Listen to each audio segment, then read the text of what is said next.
University, उच्च लक्ष्य की निश्चित प्राप्ति।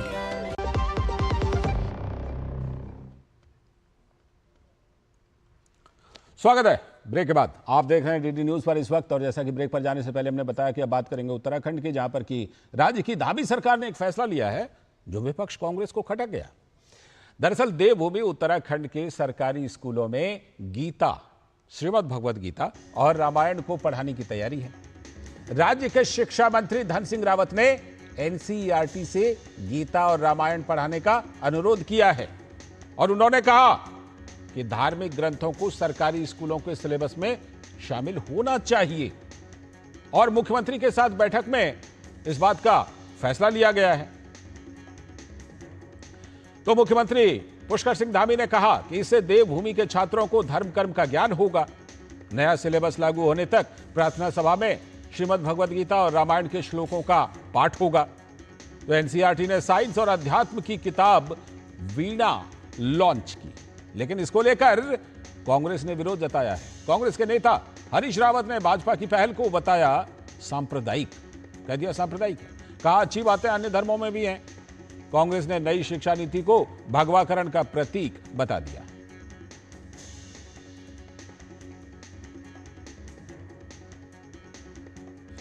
लेकिन उत्तराखंड के मुख्यमंत्री पुष्कर सिंह धामी ने कहा है कि देवभूमि के छात्रों को धर्म कर्म का ज्ञान तो होना ही चाहिए।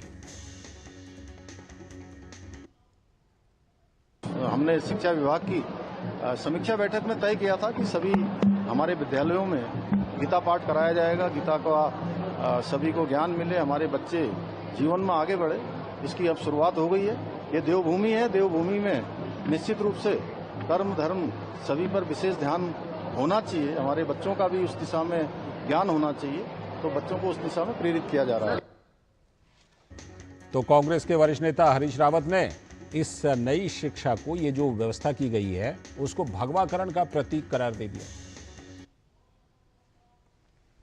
भगवत गीता में कर्मयोग है।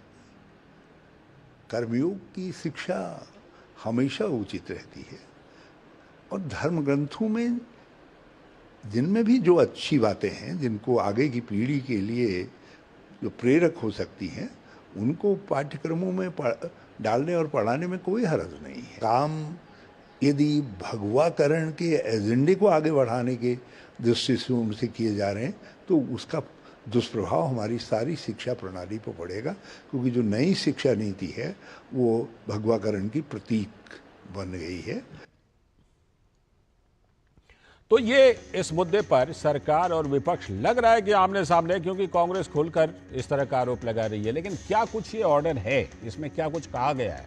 देहरादून से हमारी संवाददाता रेणु उप्रेती जुड़ चुकी हैं, उनसे इस पर चर्चा करते हैं। रेणु, बताइए सबसे पहले कि क्या सरकार की तरफ से जो एनसीईआरटी को कहा गया है और स्कूलों में जो चीजें पढ़ाने की व्यवस्था है, तैयारी है, वो एग्जैक्टली आखिर क्या कहा गया है सरकार की तरफ से कि क्या कुछ वहां के छात्रों को पढ़ाया जाएगा?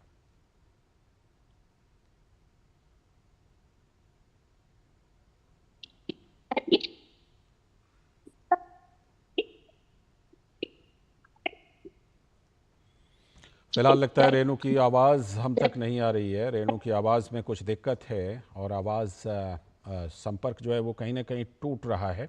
तो जैसा कि हमने आपको बताया कि उत्तराखंड सरकार ने जो ये फैसला लिया है कि रामायण और भगवद गीता को छात्रों को पढ़ाया जाएगा, इसके पीछे सरकार का अपना तर्क है। सरकार का ये कहना है कि जो ऐसे ग्रंथ हैं हमारे, उनमें बहुत कुछ है, उनमें बहुत कुछ विद्यार्थियों के लिए है, छात्रों के लिए है, वो बहुत सारी अच्छी बातें सीख सकते हैं, और ये सच भी है।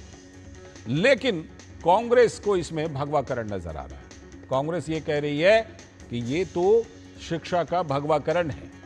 अब उत्तराखंड जैसा राज्य, जो आप जानते हैं कि कितना पवित्र माना जाता है, 4 धाम की यात्रा से लेकर के तमाम वहाँ पर जो धार्मिक स्थल हैं, धार्मिक पर्यटन जिस तरह का है, ऐसे में उत्तराखंड सरकार ये फैसला ले रही है, इस तरह का निर्णय कर रही है, तो इस पर कांग्रेस का ये सवाल कितना जायज़ है?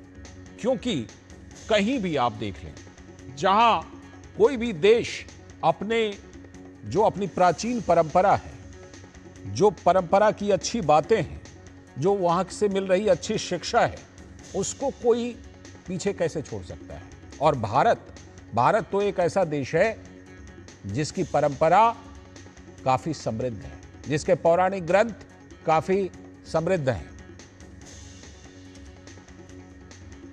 तो ये धामी सरकार का ये फैसला है कि किस तरह से ये वहां पर जो छात्रों को है, छात्रों को रामायण और श्रीमद् भगवत गीता उसकी शिक्षा दी जाएगी। और इसमें सांप्रदायिकता को ढूंढना ये कहीं ना कहीं अपने आप में सवाल खड़ा करता है, और ये सवाल खड़ा करता है विपक्ष की मानसिकता पर, कांग्रेस की मानसिकता पर, कि आखिर कांग्रेस, अगर राजनीति के मैदान की ही बात कर लें तो आखिर कांग्रेस कहां खेल रही है, कांग्रेस क्या मुद्दा उठा रही है, क्या इस देश में अपने पौराणिक ग्रंथों के बारे में जानने और पढ़ने का अधिकार, या यूं कहिए कि आवश्यकता, क्या छात्रों को नहीं है?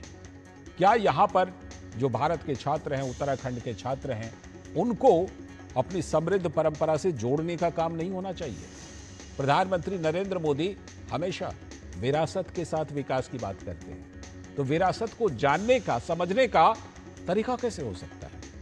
अगर एक विद्यार्थी में, एक छात्र में स्कूल के दिनों से ही ये चीजें डाली जाएं, उनको अपने विरासत से जोड़ा जाए, तो निश्चित तौर पर विरासत के साथ विकास का जो संकल्प है वो सिद्धि तक पहुंचेगा।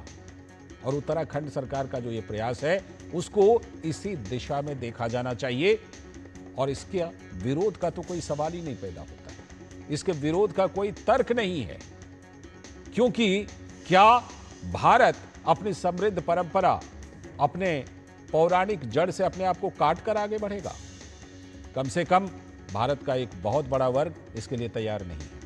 पहले अगर ऐसा कुछ हुआ है शिक्षा पाठ्यक्रमों में, तो अब का भारत कम से कम इसके लिए तैयार नहीं है, और इसी के लिए उत्तराखंड सरकार का यह फैसला है, जो कि निश्चित तौर पर अगर आप देखें तो एक सराहनीय फैसला कहा जा सकता है। तो फिलहाल आज के इस वक्त में इतना ही।